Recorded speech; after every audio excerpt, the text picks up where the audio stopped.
आता है, क्योंकि मैम ये मैं काम कर चुकी लेडीज को, काफी को पता नहीं है कि हमारी वुमेन सेल है कहाँ। मैम मैंने 2-3 लेडीज को लेके गई थी खुद। देखो वुमेन सेल अलग है, मैं फिर से रिपीट करूँगी, वही लेके गई थी मैम। तो वो उनके हस्बैंड उनके मारते पीटते थे डेली, तो वो कभी मायके कभी उधर कभी उधर। तो मैं पहले एनजीओ से जुड़ी हुई थी, तो मेरे हस्बैंड ने मुझे अलो नहीं किया, कर ये काम छोड़ दो। आप पे अत्याचार हो गया। अत्याचार है जो आपके साथ हो वो मेरे हस्बैंड आर्मी में, तो वो कंप्लेंट देनी चाहती थी मेरे हस्बैंड को कि आपकी बीवी उधर घूम रही है, लेडीज को लेकर उधर घूम रही है। जो हमारा ऑफिस है ना वो डायरेक्ट कौन करता है, नेशनल कमीशन फॉर वुमेन, जो महिला के वो सेंट्रल गवर्नमेंट की तरफ से। तो हमारा जो काम रहता है, मैं आपके जो हर किसी घर में वायलेंस है, एज पर डेटा हर 6 घर में जो 4 घर है ना, वो कहीं ना कहीं से उसको किसी ना किसी टाइप का वायलेंस होता ही होता है। अब वायलेंस भी अलग अलग टाइप के होते हैं, जो मैं डीवी एक्ट के अंदर आपको ये करूँगी। अब हमारी जो सर्विसेज रहती हैं, हम कैसे काम करते हैं, हमारा सबसे मेन मोटो है वायलेंस फ्री होम होना चाहिए, हर कोई घर हिंसा मुक्त होना चाहिए। क्यों? क्योंकि हर एक इंसान को अधिकार है कि वो अपनी जो जिंदगी है वो इज्जत के साथ जिए, है ना, चाहे वो मर्द है चाहे वो औरत है। और वायलेंस किसके साथ ज्यादा होता है? किसके साथ होता है? लेडीज के साथ। तो हमारा जो मेन मोटो है वो यही है कि वायलेंस फ्री हो। अब हम कैसे काम करते हैं? हम साइको सोशल और इमोशनल सपोर्ट प्रोवाइड करते हैं। इसमें जो सबसे इम्पोर्टेंट हाईलाइट वाली बात है वो है इमोशनल सपोर्ट। क्यों? क्योंकि सबसे पहले हमारी सोसाइटी को यही एक्सेप्ट करने में टाइम लगा और लगेगा आगे भी, क्योंकि अभी भी हमारी सोसाइटी में पता ही नहीं है कि अब्यूज वायलेंस कितने टाइप का होता है। सबको यही लगता है कि वायलेंस सिर्फ फिजिकल वायलेंस है, किसी को मारना पीटना वायलेंस है। नहीं, वायलेंस बहुत टाइप का होता है, जिसमें एक टाइप इमोशनल वायलेंस भी होता है। कोई हमें मारेगा, हमें निशान होगा, हम जल्दी जाके रिपोर्ट एमएलसी करवाएंगे या कुछ होगा, वो जस्टिफाई वो प्रूफ हो जाएगा। लेकिन इमोशनल वायलेंस कौन प्रूफ करेगा या उसकी कैसे मदद होगी? तो हमारा जो मेन काम रहता है, हम इमोशनल सपोर्ट प्रोवाइड करते हैं। हम औरत को उसमें क्या करते हैं, सबसे पहले हम किसी औरत को जज नहीं करते हैं। जो बहुत सारे पुलिस स्टेशन में या बाकी जगहों पे मतलब देखा जाता है कि एक स्टीरियोटाइप होता है, जो खासकर जो मेल है वो कहते हैं कि हाँ, अगर फॉर एग्जांपल कोई लेडी अगर बिल्कुल घर से भन ठन की आई है और वायलेंस की रिपोर्ट करे हो, कहते ये तो बिल्कुल इसी पे जज कर लेते हैं, ये तो बिल्कुल कपड़े अच्छे से पहन के आई है। क्या जब हम घर से बाहर निकलेंगे ओब्वियसली हम कपड़े पहन के ही अच्छे से जाएंगे। तो हम जो है हम क्या करते हैं, हम सबसे पहले जज नहीं करते, हमारी जो अप्रोच रहती है वो रहती है नॉन जजमेंटल अप्रोच।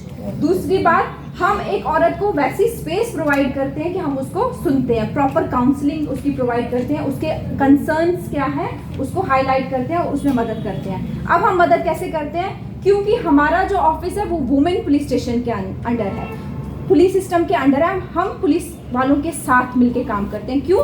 क्योंकि जो पुलिस है वो लॉ एंड ऑर्डर मेंटेन करते हैं, तो जो वायलेंस है वो लॉ एंड ऑर्डर का ही काम रहता है, तो हम उनसे लिंक होके काम करते हैं। फॉर एग्जांपल अगर किसी को हेल्प चाहिए होगी हमसे काउंसलिंग की, किसी को नॉन वायलेंट रिकंसिलेशन करना, घर बसाना है, तो किसी को बहुत सारी चीज़ें इसमें रहती हैं, लीगल एक्शन चाहिए, किसी को चाहिए मतलब हमारे पास ना 2 टाइप के केसेस रहते हैं। एक रहता है वन टाइम इंटरवेंशन, जिसमें क्या होता है, जिसमें अगर कोई लेडी कोई महिला हमारे पास आ रही है, उसमें सिर्फ उसको ये जानना है कि मैं क्या करूं, क्योंकि बहुत सारी महिलाओं को यही नहीं पता होता है कि सही जगह पे सही होता है ना, हम जब हॉस्पिटल जाते हैं जब हम बीमार होते हैं तो हमें पता होना चाहिए कि कहाँ पे हमारा सही जगह पे सही काम हो, तो हम उनको वो चीज़ भी करते हैं कि आपको सही वक्त पे कौन से, हम अलग अलग उनको प्रोविजंस बताते हैं जो उनको, और वुमेन सेंटर का अप्रोच रहता है, जो महिला चाहती है हम उस पर काम करते हैं। ठीक है, इसके अलावा हमारा काम रहता है नेटवर्किंग करना। ठीक है, जैसे पुलिस वालों के साथ भी हम काम करते हैं। उसके अलावा हमारा काम रहता है डिस्ट्रिक्ट लीगल सर्विस अथॉरिटी। ये क्या होता है, ये डलसा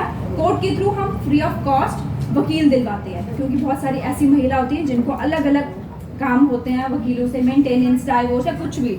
ठीक है, तो उसमें क्या होता है, हम फ्री ऑफ कॉस्ट उसको from DALSA district legal service authority के थ्रू हम उसको वकील फ्री ऑफ कॉस्ट दिलवाते हैं। उसके अलावा बहुत सारी महिला ऐसी आती हैं कि जिनके पास इतना वायलेंस होता है, वो उस टाइम पे ना वो अपने मायके जा सकती है ना वो अपने ससुराल जा सकती है, तो उस टाइम पे हम उनको शेल्टर हाउस भी प्रोवाइड करते हैं। बट शेल्टर हाउस में एक चीज़ बताऊंगी, दैट इज टेम्पररी, वो परमानेंट नहीं है, वो मैक्सिमम 5 डेज का होता है।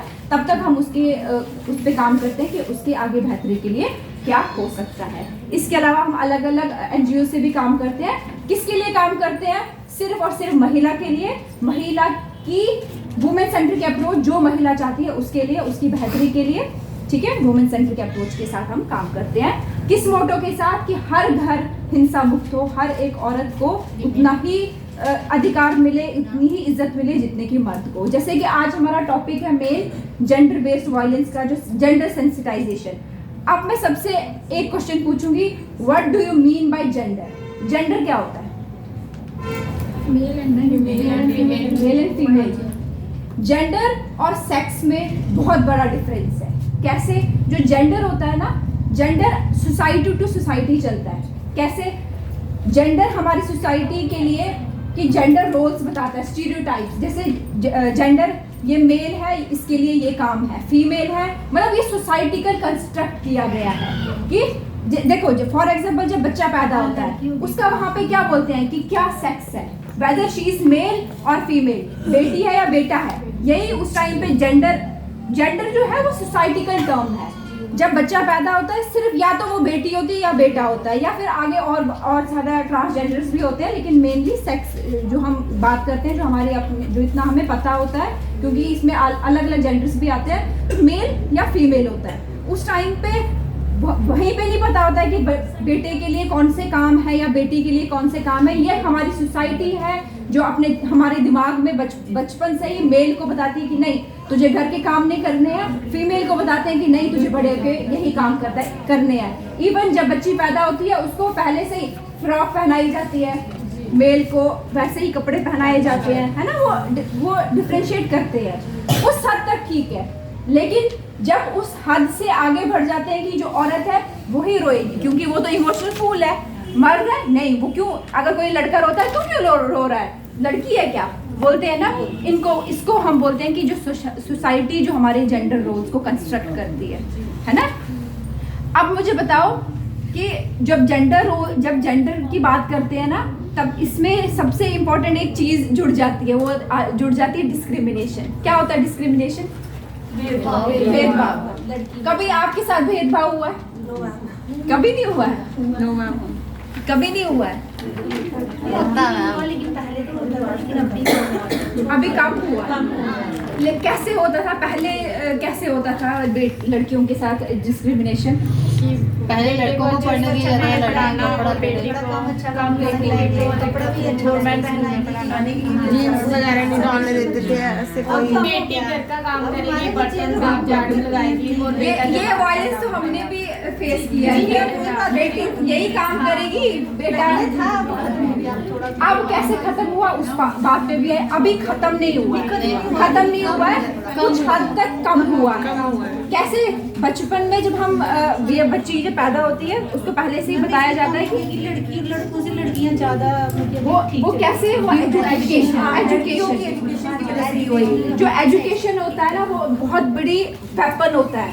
क्या होता है? हथियार होता है जो पूरे देश को चेंज कर सकता है। वही एजुकेशन होती है। तभी बोलते हैं कि बेटियों की एजुकेशन बराबर है, इतनी ही इक्वली लड़की को भी मिलनी चाहिए, इक्वली लड़की को भी मिलनी चाहिए। लेकिन पहले क्या होता था, राइट, अगर हिस्ट्री पढ़ोगे ना, लड़कियों को हमेशा बंद रखते थे कि लड़की बाहर नहीं जाएगी, क्योंकि उसको इज्जत का सामान बना दिया गया था कि ये इज्जत है। क्या लड़के इज्जत नहीं है?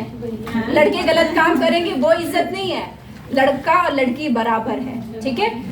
और हमारी डिस्क्रिमिनेशन तब से ही शुरू हो जाती है। अभी भी जैसे आप कह रहे हैं ना, बहुत अच्छी बात है कि डिस्क्रिमिनेशन खत्म, और इसी के लिए तो हम काम कर रहे हैं कि ये, लेकिन अभी भी बहुत सारी जगह डिस्क्रिमिनेशन होता है। हम लोग कर रहे हैं ओल्ड एज वाले तो बिल्कुल। और इसके लिए अवेयरनेस बहुत जरूरी है। मैं इस चीज को बहुत अप्रिशिएट कर रही हूँ कि आप इतने लोग आए, क्योंकि जितना अवेयर हो गया हमारी, खासकर वुमेन, कहते हैं ना कि जब औरत एजुकेटेड होती है ना, उसकी कितनी ज्यादा आगे पीढ़ियां, बोलते हैं ना कि वो एजुकेट होती है, क्योंकि मदर क्या होती है, बेस होती है किसी फैमिली की, ठीक है। अब डिस्क्रिमिनेशन कैसे कैसे होता है, मैं आपको एक चीज बताती हूँ। जैसे आपने ही सबको बता दिया कि लड़की को खाना ज्यादा घी उसको दे दिया या अच्छी चीजें उसको दे दी, लड़के को मतलब कंपैरेटिवली लड़के को ज्यादा, लड़की को कम, ठीक है। क्यों? एजुकेशन भी कम देते थे उस टाइम। एजुकेशन देते नहीं थे, आहिस्ता आहिस्ता वो चेंज होता गया। जब हमारे पास अलग अलग लॉज वो आते गए, थोड़ा सा ये हुआ फ्री एजुकेशन टू ऑल, इसमें गांधी जी का बहुत ज़्यादा रोल रहा, हमारे राजा राम मोहन रॉय का बहुत रोल रहा, ठीक है। इसके अलावा बहुत सारे जब बच्चे पैदा